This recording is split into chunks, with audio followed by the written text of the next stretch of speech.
একদিন রাসূলুল্লাহ সাল্লাল্লাহু আলাইহি ওয়াসাল্লাম সাহাবাদের এক চমৎকার ঘটনা শুনিয়েছিলেন।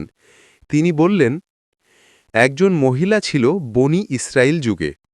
সে ছিল পাপিষ্ঠা, অর্থাৎ অনেক গুনাহ করত। একদিন রোদের প্রখর তাপে পথ দিয়ে যাচ্ছিল। হঠাৎ সে দেখল একটি কুকুর হাঁপাতে হাঁপাতে কুয়োর ধারে দাঁড়িয়ে আছে, জিভ বের করে পানি খুঁজছে।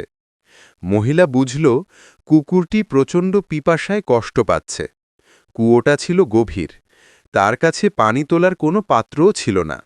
তবুও সে নিজের জুতা খুলে কাপড় দিয়ে বেঁধে কুয়োতে নামিয়ে পানি তুলল। তারপর কুকুরটির সামনে পানি ঢেলে দিল। কুকুরটি পান করে তৃপ্ত হল। এই ছোট্ট দয়া দেখে আল্লাহ তাআলা এতটাই খুশি হলেন যে ওই মহিলার সব গুনাহ ক্ষমা করে দিলেন। রাসূলুল্লাহ সাল্লাল্লাহু আলাইহি ওয়াসাল্লাম বললেন, প্রত্যেক জীবের প্রতি দয়া করা হলে তাতে সওয়াব আছে। সহিহ বুখারী, হাদিস নাম্বার 2363।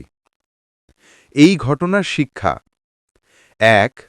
ছোট কাজেও আল্লাহর রহমত পাওয়া যায়, যদি তা হয় নিঃস্বার্থভাবে।